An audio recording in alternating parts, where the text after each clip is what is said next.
4. Canarias. Virgen Santísima, estamos salvados.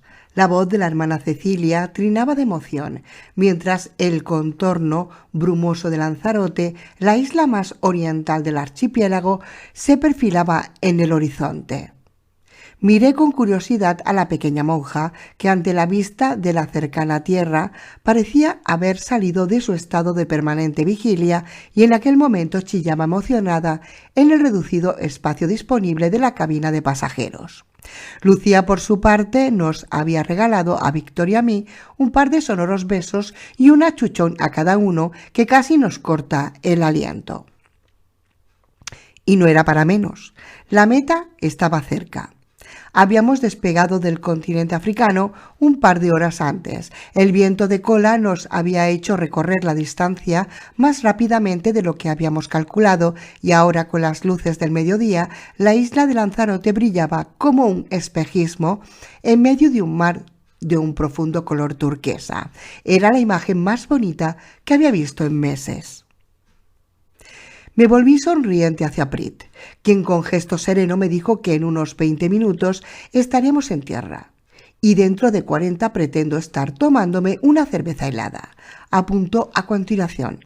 O mejor, un barril entero y un paquete de puros canarios en el bolsillo. Añadió con aire pícaro, tras pensárselo durante un segundo. Mientras tanto, por detrás podía oír cómo Lucía le explicaba de manera acelerada a Sor Cecilia que no veía el momento de conseguir algo de ropa que no le quedase 3 tallas grandes. Algo adecuado para una chica y que realce mi figura, dijo exactamente. El ambiente dentro del Sokol era de fiesta. Hasta el pobre lúculo, contagiado por la animación que percibía en el ambiente, pegaba saltos eléctricos de un lado a otro de la cabina, obligándonos a introducirlo de nuevo en su cesta entre grandes maullidos de protesta. Yo, por mi parte, me sentía inmensamente aliviado. Habíamos conseguido realizar un viaje sin vuelta atrás de más de 2000 kilómetros sin haber sufrido ningún percance, lo cual, dadas las circunstancias, era un logro más que considerable. Me sentía satisfecho. Comencé a trastear con la radio, buscando una frecuencia de contacto con la isla para anunciar nuestra llegada. Lo último que queríamos era que algún dedo nervioso apretase un gatillo antes de tiempo. Éramos nuevos en el barrio y debíamos actuar con cautela. Supongo que fue mi experiencia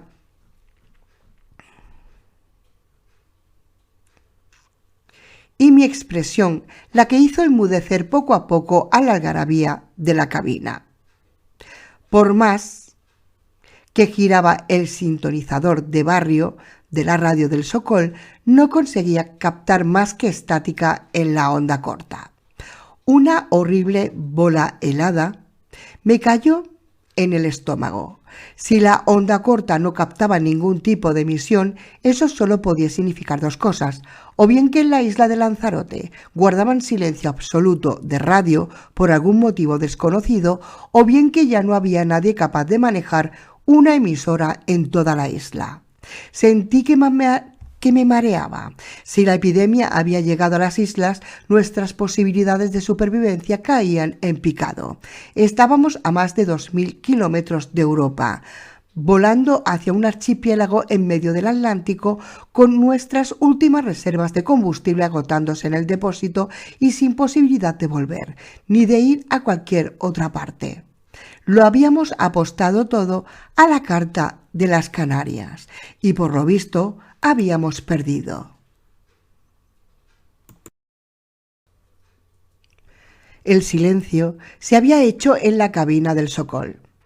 Podía sentir 3 pares de ojos clavados en mi nuca, mientras el helicóptero devoraba las últimas millas náuticas que nos separaban de tierra. En pocos minutos estaríamos con los pies secos, como le había oído decir a Prit. ¿Qué demonios les iba a decir? Y sobre todo, ¿qué diablos se suponía que íbamos a hacer? La cabeza me daba vueltas. No se recibe ninguna señal, ¿verdad? Sor Cecilia rompió el pesado silencio con una nota de fatalismo en la voz. No, hermana, contesté tras unos interminables segundos. Creo que no hay nadie ahí abajo. Las primeras arenas de la costa ya pasaban veloces bajo nuestros pies en aquel momento. «No puede ser, no puede ser». Lucía meneaba la cabeza con obstinación. «Déjame probar a mí», me dijo, mientras me apartaba de un empeñón de la radio y me arrebataba los cascos.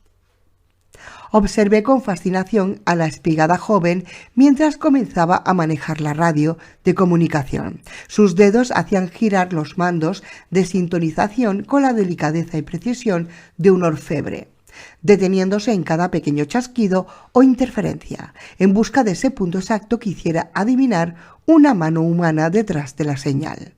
Comprendí que me había dejado llevar por los nervios un par de minutos antes y que había manejado el aparato con excesiva brusquedad, comparado con la delicadeza con la que Lucía barría la frecuencia.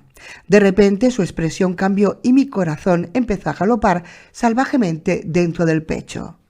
«¡Aquí hay algo!». Su expresión era casi frenética. «¡Escuchad esto!».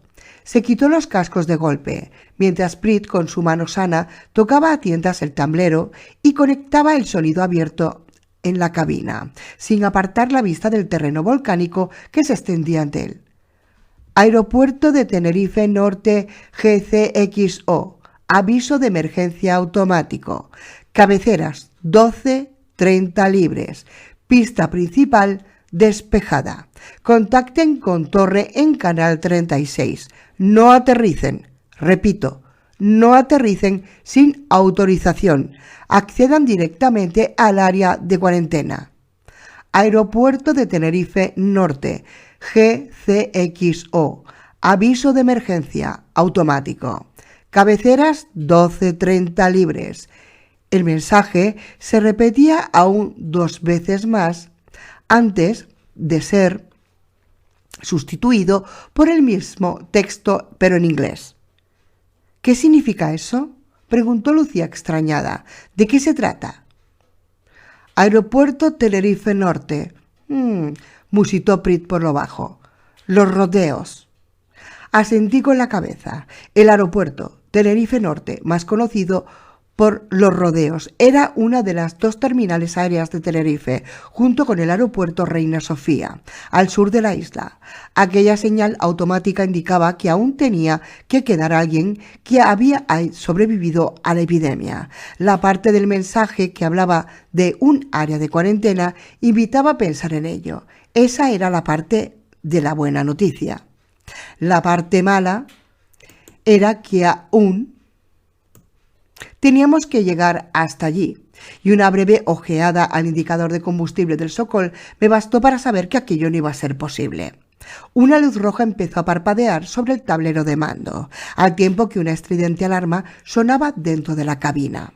Víctor tiró de una pequeña palanca situada a su derecha, y la luz se apagó, siendo sustituida por otra fija de color naranja. Todos miramos inquisitivamente al pequeño ucraniano.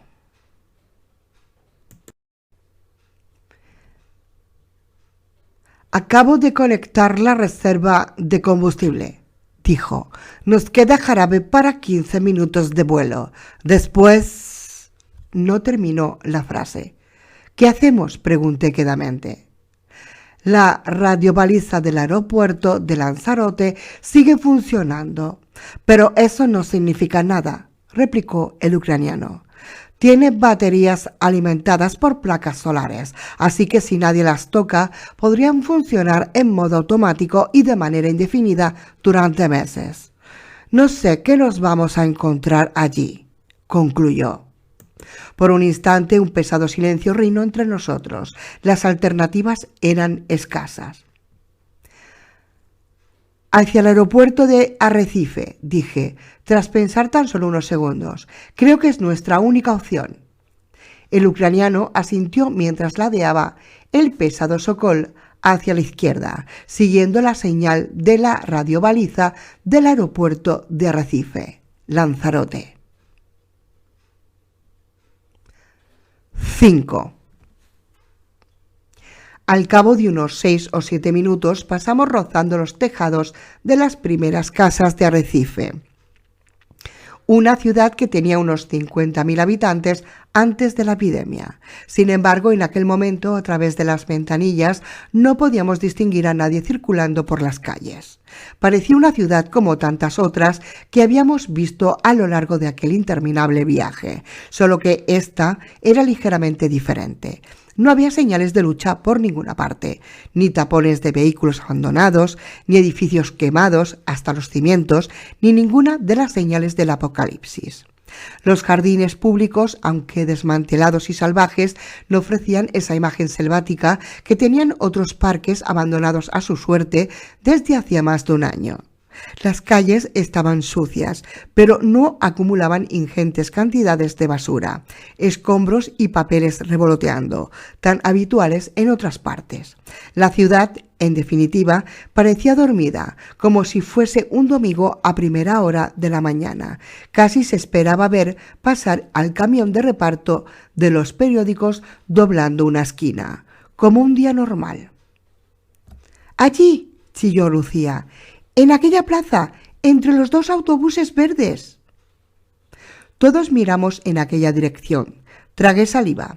De entre los dos autobuses urbanos asomaban en aquel instante dos hombres, uno de ellos ataviado con el inconfundible uniforme de la Legión Española.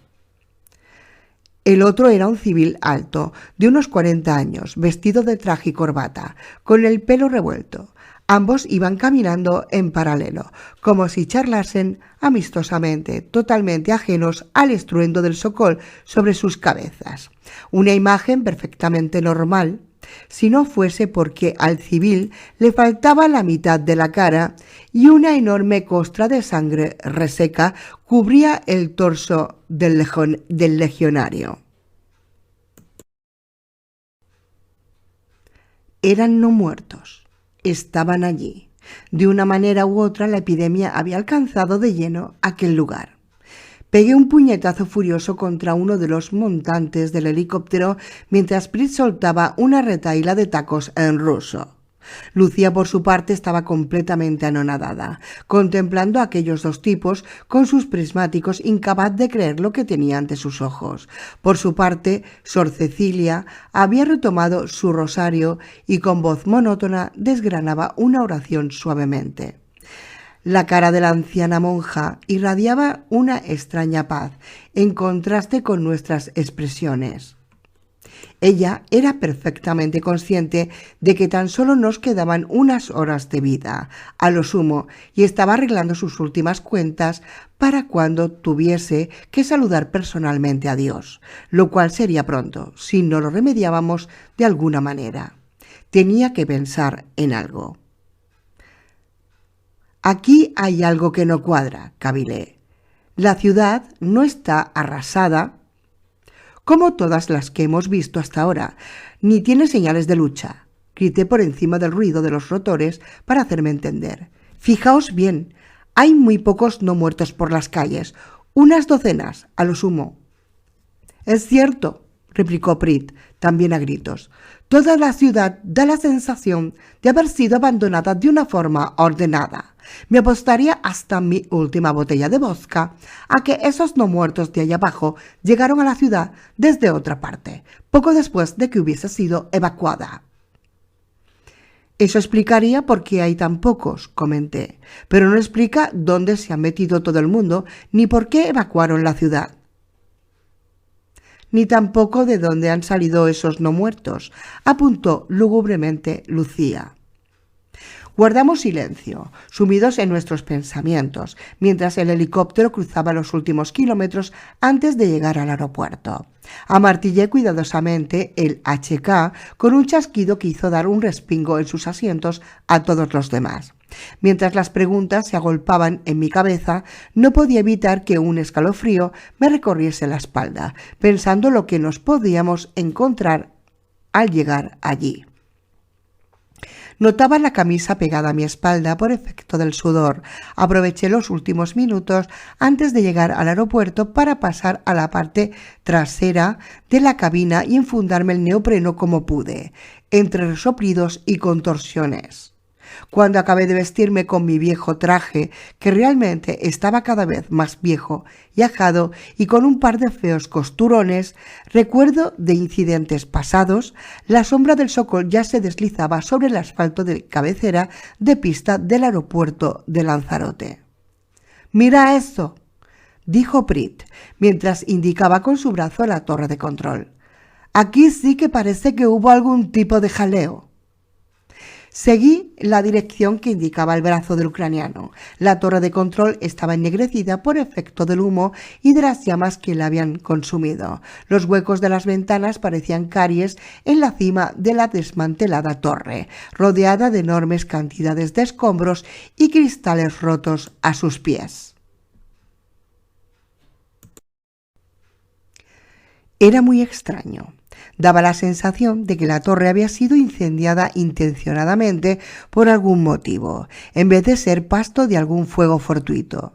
De hecho, el resto de la pequeña terminal resplandecía intacta bajo el sol del mediodía, junto con 3 o 4 pequeños aviones de la compañía Binter, la empresa que anteriormente enlazaba las islas entre sí y que ahora se pudrían lentamente en la posición donde los dejaron por última vez. Al fondo de la pista, y como extraño contrapunto, un enorme 747 yacía ladeado, con el morro medio enterrado en una montaña de arena. Era blanco y rojo, con las palabras Tala Airways pintadas en enormes letras de molde en el fuselaje y la cola. No tenía ni idea de cuál era aquella compañía, ni dónde estaba abanderada. Por lo que los colores, europea o asiática, alguna compañía charter, probablemente. Lo que estaba claro era que la pista del diminuto aeródromo de Lanzarote era demasiado corta para dar cabida a uno de aquellos mastodontes del aire y que, tras tomar tierra, no había sido capaz de frenar sobre el cemento y finalmente se había salido por un lateral. Aterriza como puedas, amigo. Sin embargo, no se apreciaban restos del accidente por ninguna parte. Es más, todo parecía escrupulosamente ordenado y tranquilo, como si después de haber tomado tierra tan aparatosamente, alguien hubiese decidido recoger todos los restos y adecentar el entorno. Mientras el Sokol daba una última vuelta apurando el fondo del depósito de combustible, pude ver que ciertas partes del avión, como los flaps, habían sido cuidadosamente desmontadas y retiradas a alguna parte. «Canibalizado», dijo Prit quedamente por intercomunicador. «¿Cómo?», respondí confuso. «Canibalizado. En Chechenia en ocasiones teníamos problemas de suministros y repuestos, sobre todo cuando los mujahidín aprendieron a usar misiles antiaéreos ligeros. Entonces, para poder mantener un mínimo de aparatos de la escuadrilla en el aire, sacábamos piezas en buen estado de los aparatos más dañados para colocárselas a los que iban a volar». Hizo una pausa. «Canibalizados», concluyó quedamente el ucraniano, más concentrado en posar el Sokol al lado de los depósitos de combustible del aeropuerto que de conversar conmigo. Al cabo de un par de minutos, el helicóptero se posó con suavidad en la pista y pronto el zumbido de las hélices se fue apagando al desconectar Víctor las turbinas. Cuando eso ocurrió, yo ya estaba corriendo hacia uno de los pequeños camiones de suministro de combustible que había divisado desde el aire. A medida que me acercaba, notaba que el corazón se me iba encogiendo como un puño. Aquel camión también había sido canibalizado por completo. Desprovistos de ruedas, descansaba sobre 4 sólidos bloques de cemento y el capó abierto dejaba ver el enorme boquete donde en alguna ocasión estuvo instalado el motor que lo impulsaba. La cisterna trasera, supe antes de llegar hasta ella, que estaba seca como el mismísimo Sáhara. Me giré hasta Prit, pero este y Lucía ya se dirigían con paso firme a un pequeño cercado metálico que rodeaba algo que recordaba remotamente a un surtidor de gasolina. El ucraniano sacudió la puerta de la verja, cerrada por una cerradura común y corriente. Dando un par de pasos atrás, cogió carrerilla y descargó una tremenda patada sobre el engarce del mecanismo, destrozándolo con un sonoro crujido. La puerta quedó colgando de sus goznes en un extraño ángulo que tan solo dejaba un pequeño hueco. Lucía lo aprovechó para escurrirse dentro como una anguila, atenta a las instrucciones del piloto. Aprieta esa palanca, así no, en el otro sentido. Tienes que darle al botón del purgado del sistema. Es ese botón, ese no, el que está al lado. El ucraniano se deshacía en explicaciones mientras conectaba trabajosamente una enorme manguera a una de las bocas que salían del surtidor. Me acerqué hasta ellos a la carrera para echarles una mano, pero de repente frené en seco.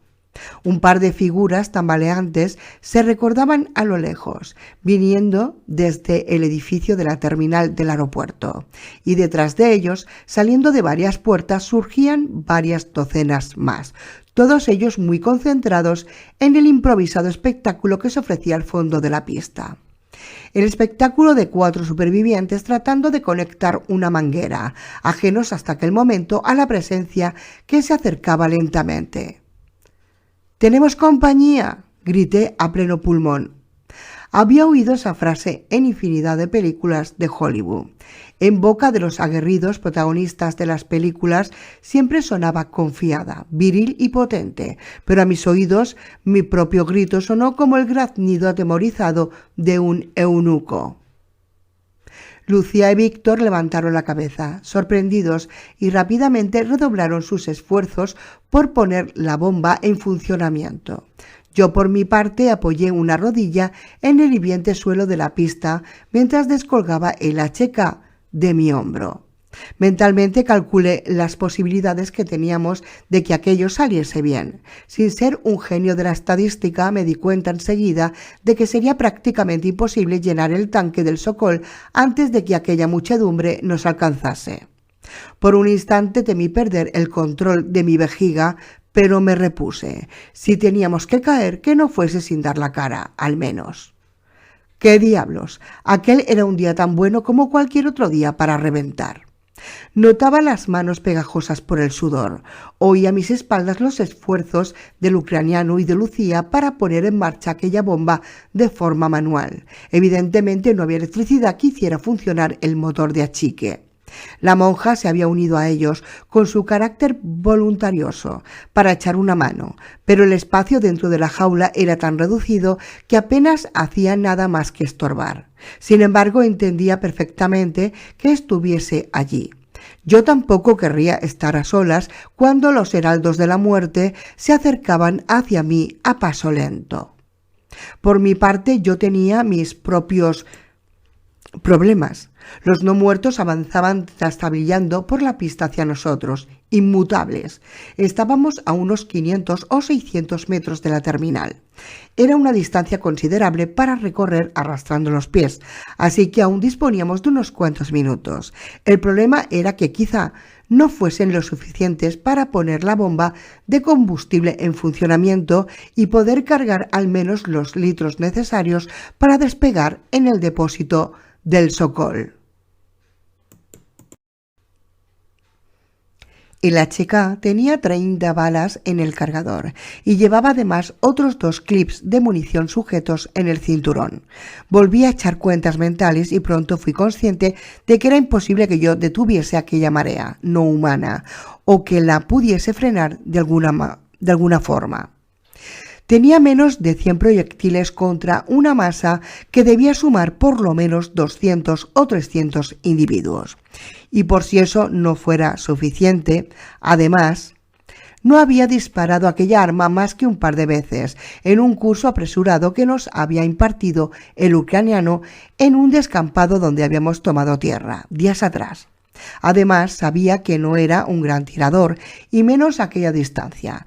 Todos los no muertos que había eliminado hasta el momento habían caído casi cuerpo a cuerpo y con unas considerables dosis de suerte por mi parte. «¿Qué coño estás haciendo?», me gritó Lucía. «¡Dispara! ¡Dispara, joder!». Mi chica podía utilizar el lenguaje de un camionero con una facilidad pasmosa, sobre todo cuando se asustaba. «Por favor, hagan que paren». La hermana Cecilia, presa del pánico, se sumó a los gritos de la joven. «Haga que paren.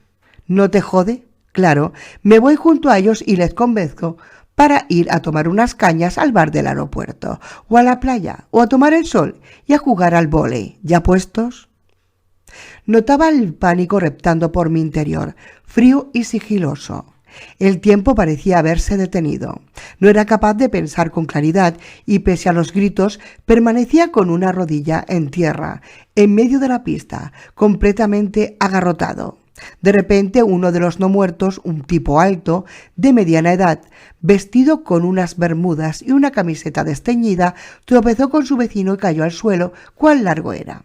Una de sus chancletas había desaparecido hacía tiempo y el pie descalzo estaba completamente destrozado por la fricción contra el suelo.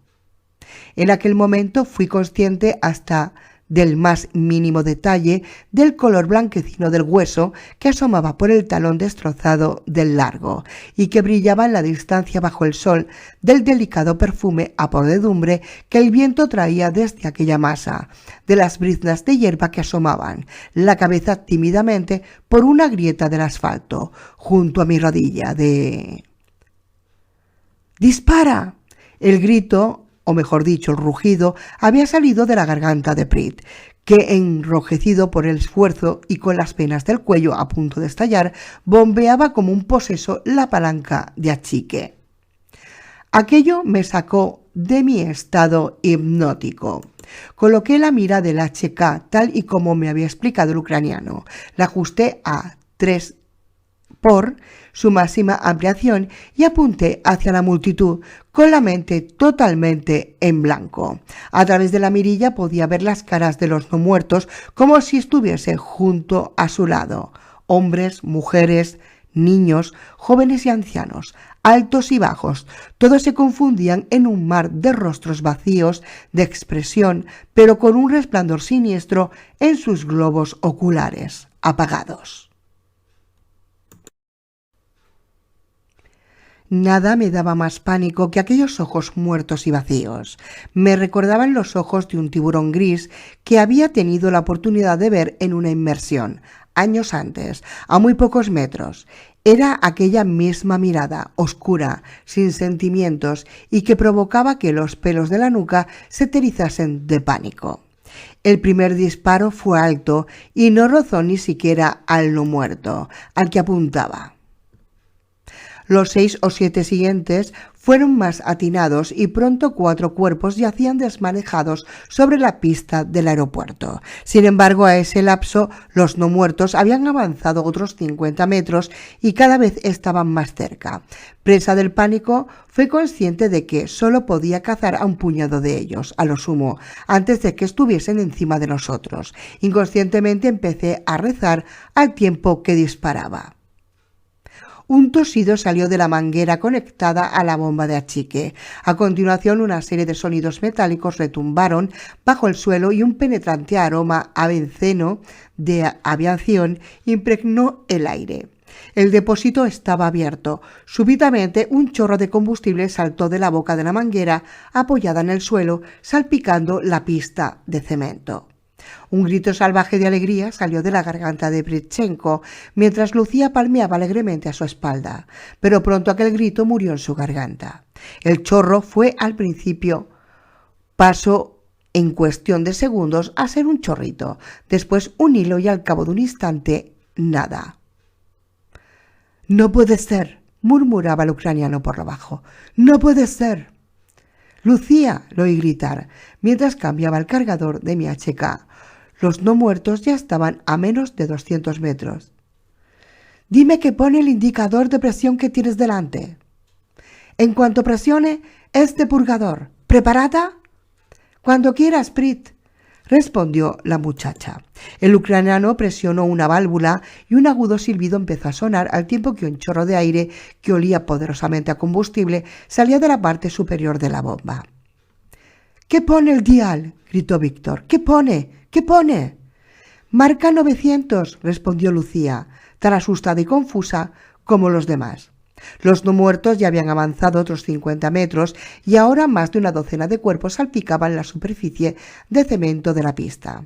Pero ya estaban cerca, muy cerca. ¡Mierda!, gritó el ucraniano, dándole una patada a la válvula. ¡Mierda!, repitió una vez más, mientras arrojaba furiosamente una llave inglesa hacia la multitud que se nos acercaba. Me giré por un momento para observarle, extrañado por oírle jurar en español. Los ojos de Pritchenko estaban anegados por las lágrimas y su expresión era de absoluta desolación. El depósito está vacío. Solo tiene presión de aire en su interior. Su mirada vagaba perdida sobre los no muertos. Está vacío. Se acabó, musité por lo bajo. Se acabó, repitió Prit con una tristeza infinita en la voz y con los brazos caídos a los lados. Miré a Lucía, terriblemente pálida, apoyada contra la verja de la estación de bombeo. Observé que Prit también observaba a las dos mujeres y a continuación miraba ostensiblemente el HK que tenía en las manos. No dejes que tengan que sufrir la indignidad de ser no muertas, decían sus ojos. No hacía falta que me dijese nada. Sabía que era lo que tenía que hacer.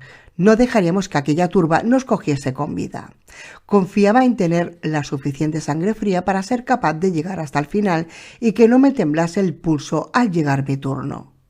Me giré hacia Lucía, que ahora estaba blanca como el papel y temblando como una hoja. Sin embargo, una expresión de firmeza brillaba en sus ojos. Con un leve movimiento de cabeza sintió, mirando hacia mí, sabía lo que iba a pasar. Leí un te quiero en sus labios. Yo también, respondí mientras notaba cómo mi alma se desgarraba por lo que iba a pasar. Me estremecí, las lágrimas corrían por mis mejillas y no podía ver con claridad. Levanté el arma y apunté hacia Lucía. Al cabo de unos segundos, un tableteo resonó toda prisa. En toda la pista. Lucía cerró los ojos y se estremeció, anticipándose al impacto de las balas. Pero lo único que se encontró cuando abrió los ojos fue mi expresión atónita y la cara embobada de Pritchenko y Sor Cecilia. Aquel tableteo no era de un arma de fuego, era de un rotor de helicóptero y se acercaba. 6. Allí, gritó el ucraniano, señalando un minúsculo punto en el horizonte que iba creciendo por momentos. Viene directo hacia nosotros. Decir que sentimos renacer la esperanza es quedarse muy corto. Sin embargo, el helicóptero, fuera quien fuese su piloto, aún tardaría al menos un par de minutos en llegar hasta alcanzarnos. Y los no muertos ya se agolpaban ante nosotros, a menos de 100 metros. No nos iba a dar tiempo, de ninguna manera. ¡Rápido! ¡Hacia la torre de control!, gritó el ucraniano. ¡Corred, cojones, corred! Espera, repliqué, mientras insertaba el último cargador que me quedaba del HK. Los primeros no muertos ya estaban a menos de 100 metros de nuestra posición. Tengo que recoger a Lúculo. Mi pobre gato, asustado por el estruendo de los disparos, maullaba lastimeramente dentro de su cesta, abandonada en la cabina de pasajeros del Sokol. Pasé el fusil a Pritchenko y me dirigí a la carrera hacia el helicóptero, mientras hacía malabarismo para colocar un virote en el arpón que llevaba colgado a la espalda. Solo tenía 6 proyectiles, pero menos era nada. Al llegar al aparato, me colé dentro como una exhalación, golpeándome una espinilla contra el montante de acero del lateral. Solté un juramento mientras echaba una mano hacia la cesta de Lúculo, a la vez que con la que me quedaba libre palpaba a tientas detrás de los macutos apilados al fondo, en busca del otro HK que sabía que tenía que estar allí. De repente mis dedos tropezaron con el tacto frío metálico del cañón del arma. De un tirón la saqué del montón de bártulos mientras pensaba a toda velocidad dónde demonios habíamos colocado la caja de municiones de reserva. Como un fogonazo, la imagen de Sor Cecilia y Lucía cargando con el pesado arcón y resoplando por el esfuerzo me vino a la mente. La habían puesto debajo de todo, justo detrás de las cajas de medicamentos. Empecé a apartar fardos, pero un breve vistazo a través del plexiglas de la cabina me hizo abandonar el esfuerzo. Un grupo de unos 8 no muertos, atraídos por mi presencia, estaba a menos de 10 metros del helicóptero, y si me pillaban allí dentro, sin espacio para moverme, estaba sentenciado.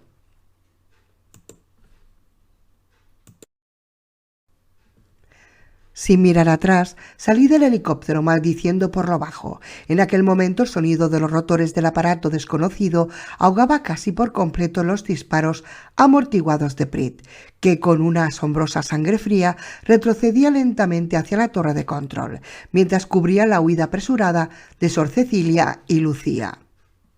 El ucraniano, haciendo gala de una flema británica, sostenía su fusil a la altura de los ojos, mientras caminaba parsimoniosamente de espaldas. De vez en cuando se detenía, apuntaba con más calma hacia la marea que se le acercaba por momentos y hacía fuego. Casi todos sus disparos terminaban con un no muerto, hecho un guiñapo en el asfalto, pero en aquel momento ya debía de estar extremadamente corto de munición y los no muertos estaban a menos de 15 metros de él. Me alejé del Sokol, sin perder de vista a los 8 tipos tambaleantes que en aquel momento rodeaban el aparato.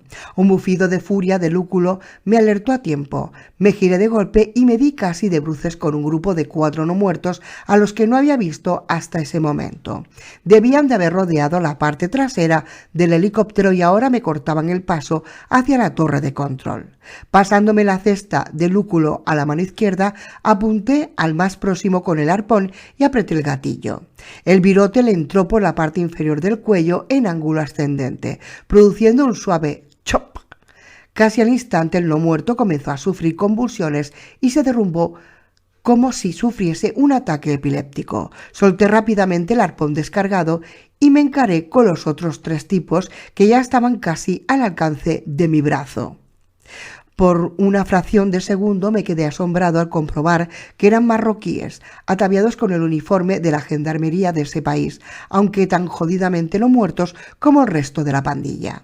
El otro era una chica joven, ataviada con unos shorts y la parte de arriba de un bikini amarillo que, descolocado, le dejaba un pecho al aire. Sería algo incluso agradable de ver si no fuese por el enorme boquete hirviente de gusanos blancos que tenía en su abdomen. Los 2 marroquíes avanzaban muy juntos, casi hombro con hombro, extendiendo sus manos hacia mí. A situaciones desesperadas, ideas desesperadas, pensé. Agachándome como un jugador de fútbol americano, los embestí, soltando un alarido digno de un comanche. Aunque teñido de pánico, los no muertos, sorprendidos por aquel súbito movimiento, cayeron como bolos cuando impacté contra ellos. Sin embargo, trastablillé a causa del impulso y aterricé a los pies de la chica que con una expresión ansiosa se inclinaba hacia mi garganta. En un acto reflejo, levanté mi brazo izquierdo y lancé con toda la fuerza posible la cesta de Lúculo contra su cara. Un espantoso crujido sonó sobre la pista mientras la cesta y la mandíbula de la chica saltaban hechas pedazos. Sin perder un segundo, traté de incorporarme, mientras notaba las manos ansiosas de uno de los marroquíes resbalando por la pernera lisa de mi neopreno. Una vez más, bendije la idea de aquella indumentaria. Si hubiera llevado otro tipo de ropa, aquel cabrón habría hecho presa en mí, y entonces no habría tenido ninguna posibilidad, pues los otros 8 ya estaban prácticamente sobre nosotros. Una vez de pie, comprobé con pavor que la cesta de Lúculo había quedado hecha pedazos. Mi pequeño amigo, de pie en la pista, aún algo atontado por el golpe, miraba alternativamente hacia mí y hacia los no muertos que se incorporaban en ese momento. «¡Vamos, Lúculo!», dije suavemente, mientras amartillaba el HK. «¡Corre!». No sé si los gatos entienden las órdenes de sus amos, pero de lo que no me cabe duda es de que tienen un aguzado instinto de supervivencia. Ante mi grito, o más bien ante la presencia de nuestros cazadores, Lúculo salió disparado hacia Lucía, cuya figura, empequeñecida por la distancia, se recortaba contra la base de la torre de control. No me quedé a contemplar el panorama. Agarrando con fuerza el HK, comencé a correr como si me fuera la vida en ello. Y nunca, mejor dicho. 7. Jaime no era un mal tipo. Joven de unos 25 años, alto y fornido. Era una persona muy apreciada por sus amigos. Tenía una novia, un trabajo, jugaba al balonmano en un equipo aficionado y los fines de semana salía por ahí, como todo el mundo. Incluso acababa de sacarse el carnet de conducir y se había comprado un coche. Se estaba dejando crecer la barba y llevaba el pelo bastante largo, más de lo que le sentaría bien, pero a él le gustaba. Como el tatuaje tribal que se había hecho unos cuantos años atrás sobre un omóplato. En definitiva, un buen chaval, un chico normal, como tantos otros. El único problema era que Jaime ya no se acordaba de nada de aquello, porque en aquel momento Jaime se tambaleaba entre otras docenas de seres como él bajo el sol abrasador que se derramaba sobre la pista del aeropuerto de Lanzarote. Porque ahora él era uno de ellos. Jaime era un no muerto. La mente de Jaime, a lo que los seres humanos denominamos raciocinio, había desaparecido casi un año atrás, cuando había pasado a ser un no muerto. Ni un médico hubiera podido examinar en aquel momento su cerebro con un escáner o con un TAC. Se habría quedado enormemente asombrado al comprobar que la totalidad de la actividad neuronal tenía lugar en el tallo encefálico y el cerebelo, lo que académicamente se denomina cerebro reptiliano. La parte más antigua, básica y primitiva de un cerebro. En ese hipotético escáner, ese cerebro reptiliano habría brillado con alegres y vivos colores, inundado por una actividad fuera de lo normal, mientras que el resto del cerebro se vería inundado por una negrura absoluta, como una ciudad bajo los efectos de un apagón. Jaime no se acordaba de cómo había llegado allí, ni de dónde venía ni de dónde iba. Por su indumentaria hecha pedazos por el paso del tiempo, se podría adivinar que llevaba en aquel estado al menos unos cuantos meses. Unas feas quemaduras en su brazo derecho indicaban que en algún momento había estado demasiado cerca de un fuego abrasador, que de ser todavía humano le hubiese provocado unos dolores terribles. Pero ahora Jaime no sentía nada de eso. De hecho, no era consciente ni siquiera del enorme desgarrón de su muslo derecho, provocado por el mordisco de otro no muerto que le hacía cojear cuando apoyaba ese pie y que había sido su billete de entrada al Averno. Jaime tampoco podía hablar ni razonar. Su mente ni siquiera era capaz de efectuar razonamientos complejos, ya que esa parte de su cerebro llevaba muerto desde hacía bastante tiempo. Sin embargo, aún era capaz de sentir emociones primarias, como hambre, excitación o ira. Ira. Una enorme y anegadora ola de ira, mezclada con deseo y un apetito feroz, envolvía cada uno de los poros de la piel cérea de Jaime, cada vez que veía a algún ser vivo cruzarse en su camino, sobre todo si eran humanos. Sobre todo con los humanos. Eran la presa más suculenta. Por lo general corrían y gritaban mucho cada vez que veían a Jaime o a sus compañeros de pesadilla y en ocasiones incluso eran capaces no solo de huir, sino incluso de hacer que la cabeza de algún no muerto volase en mil pedazos, gracias a los instrumentos de metal y fuego que llevaban algunos de ellos en sus manos. Pero eso era la excepción. Normalmente no tenían ninguna oportunidad. Jaime no sabía a cuántos humanos había cazado desde que era un no muerto. Tampoco sabía que llevaba 2 balas alojadas en sus pulmones, que de haber sido un ser vivo le hubiesen provocado un fallo respiratorio mortal.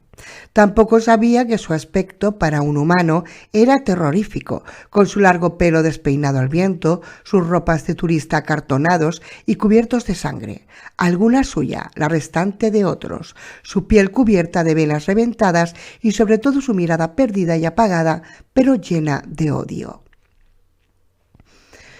No sabía cómo había llegado hasta allí, ni quiénes eran los que caminaban a su lado. Probablemente ni siquiera fuera consciente de su presencia. Lo único que Jaime sabía era que estaba vagando sin rumbo dentro de aquel edificio cuando un estruendo que venía del cielo le atrajo hacia el exterior como un imán a unas virutas de hierro. Y ahora en aquel momento había un puñado de humanos corriendo justo delante de él, huyendo, como siempre, y hasta la última célula de su cuerpo gemía con el ansia de sentir aquella carne caliente, viva y palpitante al alcance de su piel, para a continuación poder morderla, masticarla, sentir su sangre caliente resbalando por su boca. Era algo superior a él. Aquello era el sentido de su vida, o mejor dicho, de su no vida. Jaime podía ver al menos a 4 humanos, 2 de ellos con un aspecto más frágil. Jaime no recordaba la diferencia entre hombre y mujer. Estaban prácticamente al pie de la destrozada torre de control del aeropuerto. Otro de ellos acababa de esquivar a un grupo de no muertos, acompañado de un pequeño animal de pelo anaranjado que no paraba de brincar alocadamente entre sus piernas. El último, un tipo pequeño, de poblado mostacho rubio y fríos ojos azules, caminaba lentamente hacia atrás, sin perder de vista al grupo en el que avanzaba Jaime. De vez en cuando se echaba a la cara un extraño artilugio metálico y una llamarada salía de la punta del mismo con un gran estruendo. El cerebro muerto de Jaime sí que sabía lo que era el fuego y lo temía. Cada vez que salía una de aquellas llamaradas, un pesado zumbido pasaba cerca de la cabeza de Jaime, seguido normalmente de un chasquido y una explosión de astillas y sangre. Jaime era consciente que de vez en cuando algunos de los no muertos que estaban más cerca caían al suelo y no se volvían a levantar, pero eso no le importaba. Nada le importaba. Solo quería alcanzar a aquellos seres y poder sentir su vida entre sus manos. Los 2 humanos más pequeños ya habían atravesado las puertas situadas al pie de la torre, cubiertas de escombros, y estaban tratando de desbloquearlas. Pronto les alcanzó el otro humano, ataviado con un traje de submarinismo, acompañado de aquel pequeño animal naranja que sumó sus esfuerzos para tratar de cerrar aquel acceso. El otro humano, el de bigote amarillento, estaba mucho más cerca, a tan solo unos cuantos pasos del grupo de Jaime. Este ya podía sentir su olor, penetrante y cálido, vivo, humano. Una vez más, el pequeño humano levantó su arma, pero esta vez no hubo llamarada, sino que solo un chasquido acompañó al gesto. Por un instante el humano contempló con aire preocupado aquel fusil, para a continuación arrojarlo con furia contra el grupo de Jaime y tras eso salir corriendo como un gamo hacia la torre. Desde el pie de la torre el resto de los humanos emitían sonidos articulados con sus bocas, algo de lo que Jaime, como el resto de los no muertos, era totalmente incapaz.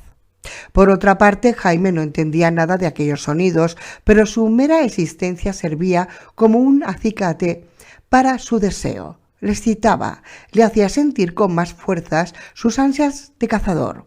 Aquel sonido espoleó a todo el grupo de no muertos, que aumentó su velocidad, encaminándose hacia el pie de la torre. Cuando llegaron hasta esta, se encontraron con el obstáculo de una pesada puerta metálica cerrada. En condiciones normales, una puerta como aquella hubiese supuesto un obstáculo insalvable para Jaime y sus acompañantes, pero esta, en particular, reventada por una explosión desde dentro, ni siquiera estaba bien encajada en el marco. Pronto Jaime, presa de la furia, estaba golpeando con todas sus fuerzas el metal de la puerta, casi aplastado por la multitud que se congregaba a su alrededor y que tenía el mismo objetivo. Podía sentir que estaban al otro lado, detrás de aquella puerta. Una idea fija se encalló en su mente, como un piñón mal encajado de una bicicleta. Tenía que llegar a ellos, tenía que llegar a ellos, tenía que llegar a ellos. Tenía que... Las puertas, ya desencajadas, no soportaron por mucho tiempo el peso de aquella multitud que las presionaba desde el exterior y de repente, con un espantoso crujido, los anclajes laterales cedieron, cayendo con estruendo al suelo. El paso estaba libre. Jaime, por estar delante, fue uno de los primeros en abalanzarse por las escaleras que ascendían hasta la cima de la torre. Sabía que ellos estaban allí arriba, lo podía sentir. La escalera resonaba bajo los pies de docenas de no muertos que subían en tropel, seguros de su inminente presa. De repente, en uno de los descansillos, Jaime casi tropezó de bruces con uno de los humanos. Era aquel ataviado con el extraño traje de submarinismo que, plantado en el arranque del siguiente tramo, le apuntaba directamente con un extraño artilugio que, de ser todavía el Jaime anterior, hubiese reconocido como un arpón. Súbitamente el arpón se disparó con un siseo. Jaime sintió como el pedazo de metal le atravesaba el hueso frontal y se iba a clavar en lo más profundo de su cerebro. Cuando la punta del arpón tocó el cerebelo, aunque Jaime no sabía eso, ni su rival tampoco, sintió dolor por primera vez en meses. Pronto el dolor se extendió por todo su cuerpo en oleadas, alimentando su furia. Jaime extendió sus brazos hacia aquel individuo, pero incomprensiblemente fue incapaz de dar un paso. De golpe vio cómo el suelo ascendía rápidamente hasta su cara y no fue consciente de haber caído hasta que su cabeza se estrelló contra el piso de cemento del descansillo. Aún fue consciente de cómo aquel tipo, tras dispararle, miraba asustado hacia la multitud que le seguía y huía hacia la planta superior. Todavía pudo ver pasar los pies del resto de los no muertos que, ajenos a su presencia, seguían su camino tras aquella presa. Pronto, el resto del mundo se fue extinguiendo, ahogado por toneladas de oscuridad que lentamente iban inundando hasta el último rincón de la esencia de Jaime. Al cabo de un momento, aquella sensación de furia inextinguible que le había acompañado a lo largo de los últimos meses fue desapareciendo, como el agua que retrocede en la playa. En el último milisegundo de su existencia, por un momento Jaime volvió a ser consciente de sí mismo por completo, y antes de extinguirse definitivamente y pasar al otro lado, por fin pudo sentir una sensación definitiva: paz. 8. El interior de la torre estaba fresco y oscuro, comparado con la temperatura asfixiante de la pista. Cuando llegué a las puertas dobles, donde aguardaban Sor Cecilia y Lucía, me paré un momento para recuperar algo de aire. Sentía como si mis pulmones fueran a estallar. Tantos meses de vida sedentaria dentro del refugio de Meixoeiro habían pasado factura a mi forma física, y los 400 o 500 metros que había hecho a la carrera embutido en el neopreno me habían dejado sin aliento. Lúculo, por su parte, no dejaba de pegar saltos a mi alrededor, encantado de haber salido definitivamente de la cesta. Supuse que se echaba de menos la época en la que viajaba en su asiento del coche, en vez de hacerlo permanentemente encerrado en una celda de madera y paja. Levanté la vista y observé que Prit avanzaba lentamente por la pista, de espalda, sin perder de vista ni por un momento al grupo de no muertos, que cada vez estaban más cerca de él. Cada pocos segundos el ucraniano se detenía, apuntaba con sumo cuidado, realizaba un par de disparos con una efectividad asombrosa. El camino de los no muertos sobre la pista estaba perlado de cadáveres desmadejados, sobre charcos de sangre que se secaban lentamente al sol, pero el grueso del grupo estaba cada vez más cerca del piloto, que perdía unos preciosos metros de distancia cada vez que se detenía a disparar. Súbitamente una expresión preocupada cruzó el rostro de Víctor. Comprendí que se había quedado sin munición cuando, con un gesto de rabia, arrojó su HK contra el grupo de no muertos y comenzó a correr hacia nosotros a toda velocidad que le permitían sus arqueadas piernas. Me giré hacia las chicas que se afanaban en colocar en su marco una de las dos puertas metálicas de la torre que habían sido arrancadas de cuajo por una explosión interior. «Vamos», les dije excitado, «tenemos que colocar esto cuanto antes o estamos jodidos». «Pues deja de hablar, señor letrado, y échanos una mano de una puta vez, joder», me replicó Lucía, cáustica, como siempre que se ponía nerviosa. Algo azorado levanté una de las hojas metálicas del suelo, apartando los cascotes y restos de material diverso que la cubrían.